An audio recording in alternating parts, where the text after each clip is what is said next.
3.810 muestras porque estábamos ya en las 4.800 casos positivos, menos de 1.000, todos casos comunitarios. 10 fallecidos también, digamos, se redujo en algo, igual son 10 muertes, por supuesto. 1.937 fallecidos en total en lo que va de la pandemia. 784 internados, igual 147 en terapia intensiva, lo cual hace que estén todos saturados. 676 recuperados, sumaron ya 65.852.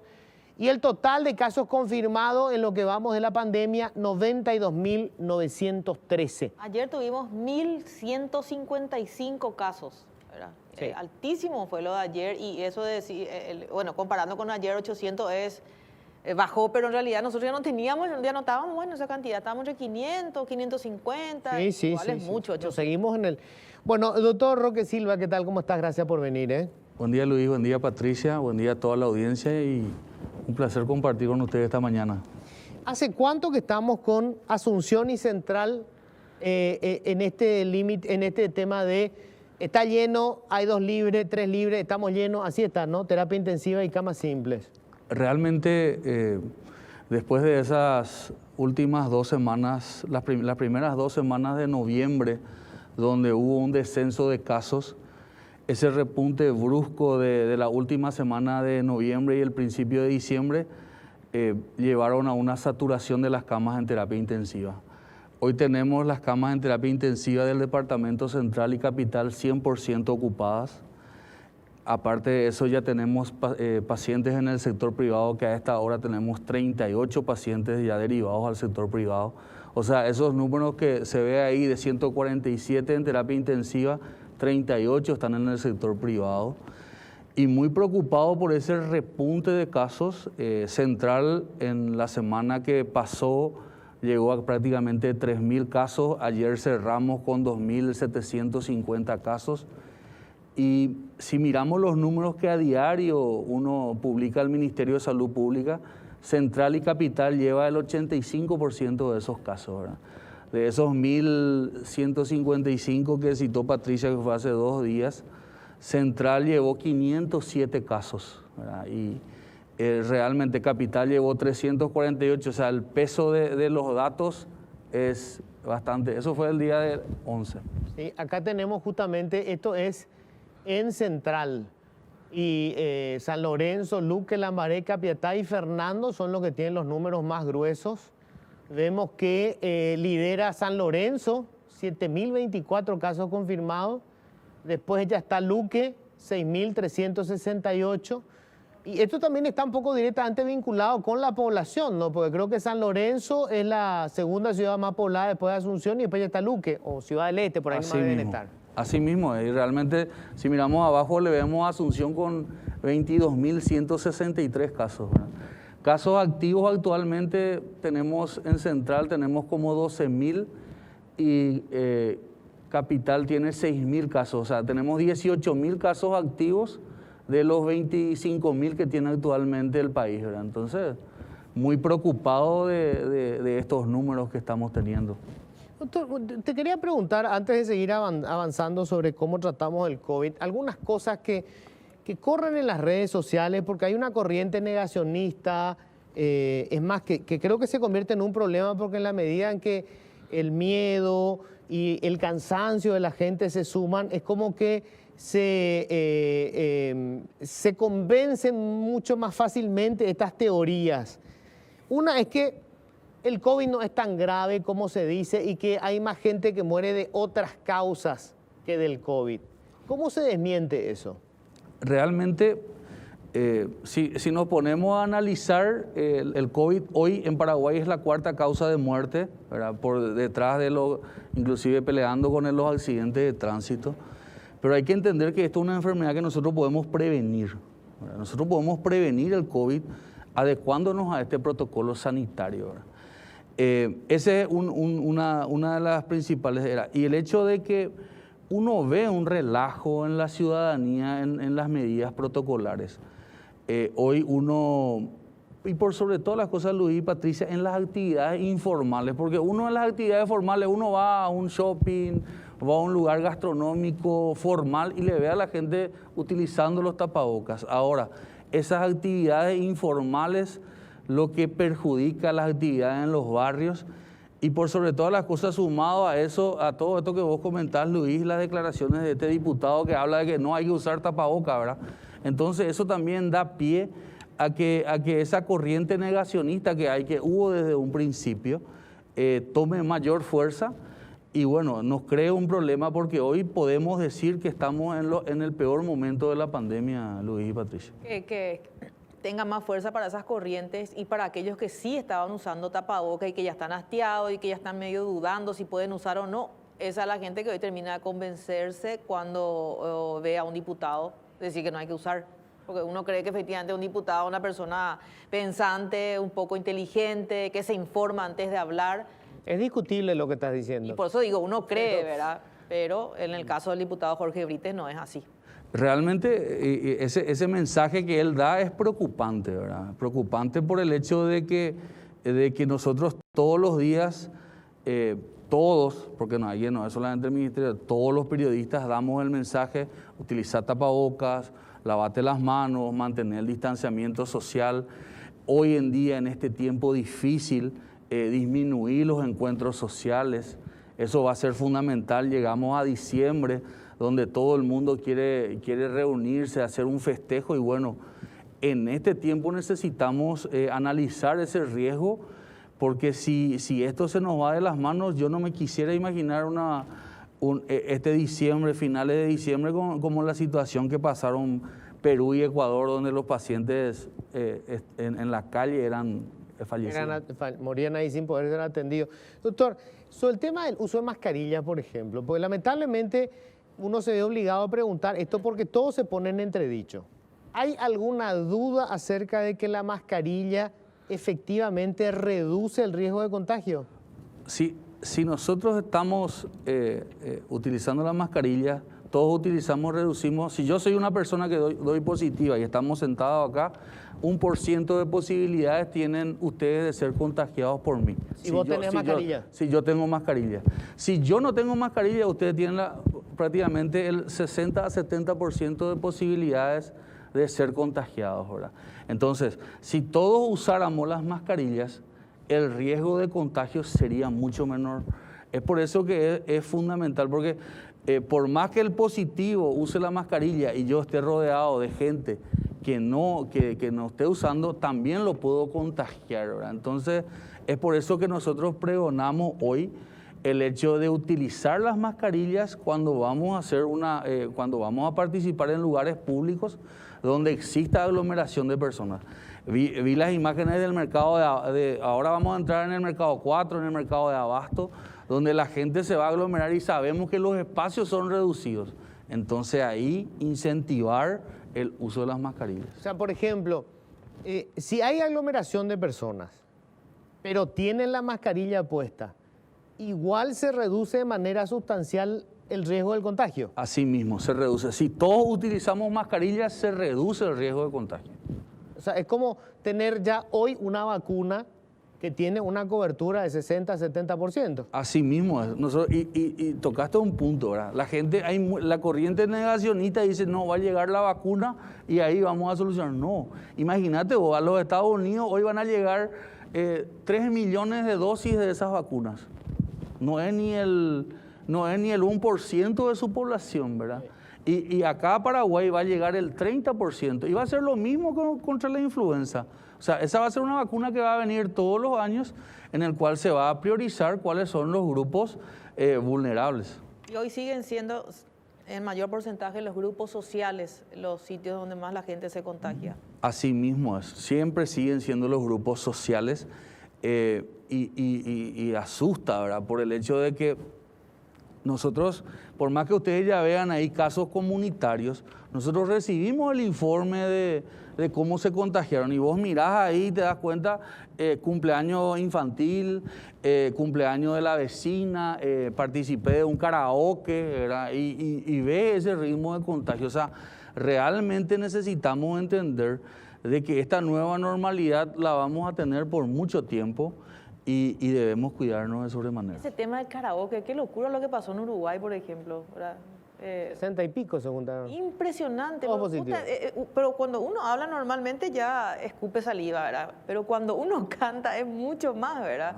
Entonces, esas son actividades que, por ejemplo, están prohibidas ni aunque sea en tu círculo íntimo, ¿verdad, doctor? Así mismo. O sea, hablamos de que si una persona canta así, vos tenés que estar alejado más o menos 5 a 7 metros. Pero hay que entender que el aerosol que libera se queda en el aire y ahí la gente lo vuelve a aspirar y se vuelve a contagiar. Ahora, doctor, el otro punto es, ¿en cuánto aumentó la capacidad de atención en Asunción y Central? Porque otro de los argumentos de la gente que decidió descuidarse es, le dimos tiempo y le dimos dinero. ¿Y qué hicieron con eso? No hicieron nada, entonces no pueden reclamar nada. Obviamente, primero, aunque se hubiese triplicado nuestro sistema, la situación no iba a ser muy diferente, pero de todas formas, ¿en cuánto aumentó la capacidad? Realmente nosotros a nivel de Central y Capital tuvimos el INERAN, que tuvo 100 camas nuevas, el Nacional, que reacondicionó un bloque que tenía, y más los bloques, prácticamente son 120 camas. Después tuvimos en varios hospitales como Lambaré, Villa Elisa, o sea, prácticamente más o menos como 350 a 400 camas fueron habilitadas, de los cuales 100 prácticamente fueron para terapia intensiva, ¿verdad? Entonces, cosa que no teníamos. Hay que entender que nosotros cuando a finales del 2018 teníamos 304 camas en terapia intensiva, hoy tenemos 616, o sea, aumentó el doble, ¿verdad? Hay que entender nomás que, por más que la gente vea eso como un número y diga, che, ¿y por qué hoy está saturado? Porque no todo es COVID. Claro. Eso es algo que hay que entender. Hoy sí tenemos camas disponibles en Central y Capital para pacientes que requieran internación. Para pacientes que requieran terapia intensiva, no las tenemos disponibles en el sistema público. Hoy están al 100% ocupadas. O sea, hoy alguien se revienta con la moto y no tiene dónde que se lo interna, en terapia intensiva, digo. Es otro tipo de... en el sector público las terapias hoy están saturadas, las polivalentes inclusive, ¿verdad? Por eso digo, porque hoy no es solamente un peligro para el que se enferme de COVID necesite, sino cualquiera que necesite terapia intensiva. En las otras situaciones siempre nosotros siempre estuvimos al límite en lo que son las camas polivalentes, ¿verdad? Las camas en terapia intensiva, ¿verdad? Yo hago nomás esta retrospectiva. Yo sé que en este momento todo el mundo ve el presente, ¿verdad?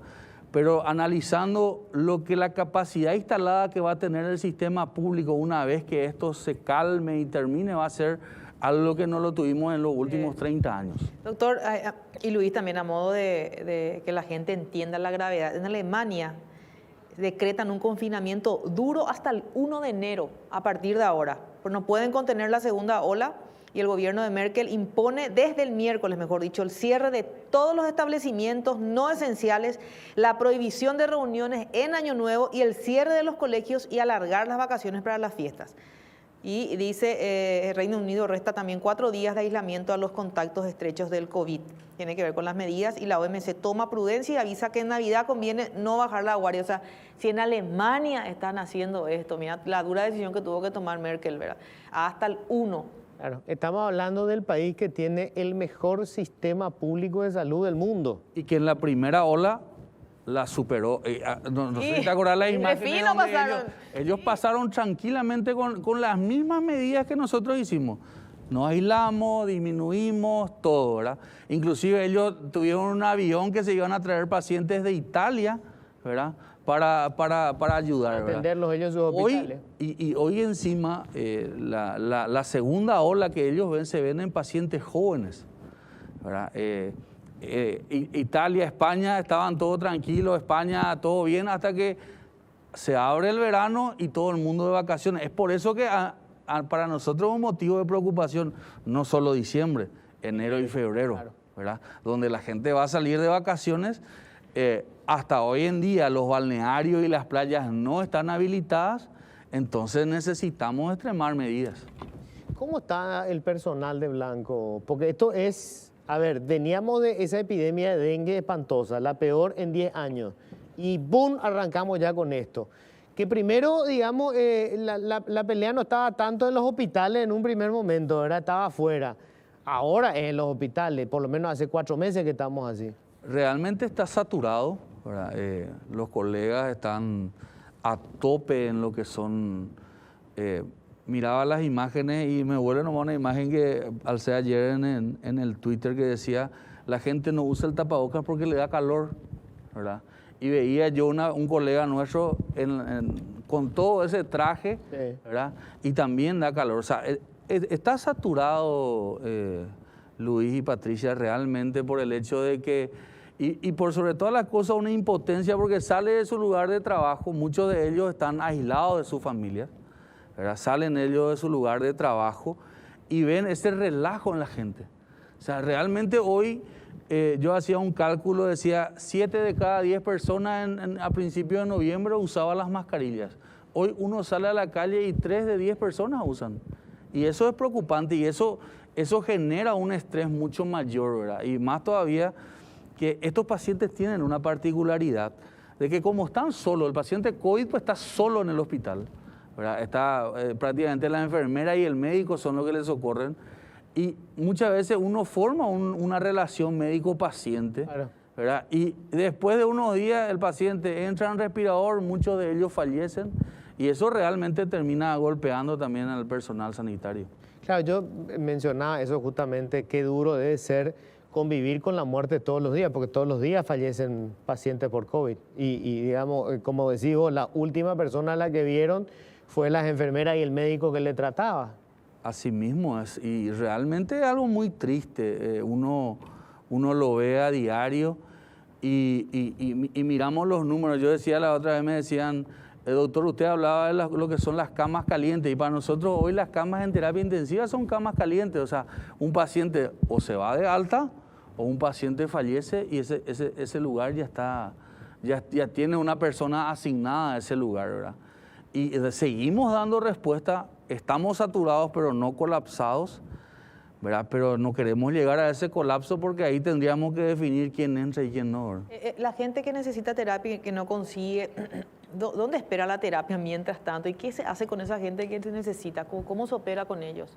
Los pacientes que están dentro del sector público son sostenidos en el servicio donde ellos, por ejemplo, si el hospital de Villa Elisa tiene un paciente para terapia intensiva, se lo sostiene y nosotros fortalecimos lo que son las unidades de reanimación, ¿verdad? Donde entran estos pacientes críticos. Entonces, hasta que tengamos disponible en el sistema público, porque el paciente... o sea, el médico que está tratando al paciente llama al SEME y el SEME es el que hace la recorrida en todos los hospitales. Si no tenemos lugar en el sistema público, se comunica a la dirección de terapia y es la dirección de terapia la que le asigna un lugar para ese paciente. ¿Hubo gente que ya esperó en los pasillos, en alguna silla, en alguna camilla, cuando tenía que estar intubada, por ejemplo? No. O sea, no llegamos todavía. Nosotros no, nosotros hacemos todo el procedimiento.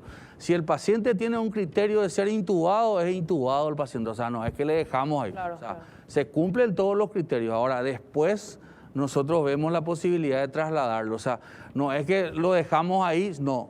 Se le hace todo lo que se tiene que hacer. Las unidades de reanimación que existen en cada hospital son como unas mini terapias, ¿verdad? Sí. Solamente que en la terapia el control es mucho más estricto. Y también el hecho de que estos pacientes muchas veces después hay que destetarlos, le llamamos nosotros cuando lo quitamos del respirador. Acá estamos viendo justamente el tuit que subía el doctor. Y a vos te da calor usar tapabocas. Y vemos ahí con todo el equipo, los médicos que están ahí con el tapabocas, el mameluco ese, el gorro... y así horas, porque esto es hasta que termine su jornada, supongo, cada uno. Así mismo, en promedio los equipos de enfermería están de 6 a 12 horas vestidos así, ¿verdad? Tienen el mameluco y encima tienen una bata también, ¿verdad? A veces usan casco inclusive, o sea, la situación no es muy buena. Hay médicos que están en promedio entre 12 a 18 horas vestidos así. Doctor, acá nos escriben, perdón, dice Atracurio, dice este medicamento, por favor, preguntarle al doctor dónde se consigue. En IPS nos piden los familiares, no sabemos dónde comprar. Atracurio, dice. Sí, el IPS estaba, nosotros justamente... Para tema COVID, doctor, perdón. Atracurio es un relajante muscular que se utiliza para la sedación de los pacientes, para dormirle a los pacientes. Para poder intubarle. Para poder mantenerlo dormido durante toda su intubación, ¿verdad? Porque hay que entender que muchas veces el paciente se despierta y es algo molestoso, es doloroso, esto, ¿verdad? Entonces el Atracurio, nosotros en el ministerio recibimos ahora una partida importante, estábamos en falta también, y creo que básicamente he visto yo que se vendían en farmacias privadas. O sea, en el ministerio tenemos actualmente. Pero ahora en el IPS no lo sé. ¿Y qué pasa si el paciente está en IPS? ¿Dónde va y consigue? ¿Tiene que ir hasta el Ministerio de Salud? Y muchas veces es cuestión de que se haga una gestión, se le puede proveer a los pacientes, porque nosotros tenemos hoy un sistema integrado de salud, ¿verdad? Donde podemos proveerle a esa gente, ¿verdad?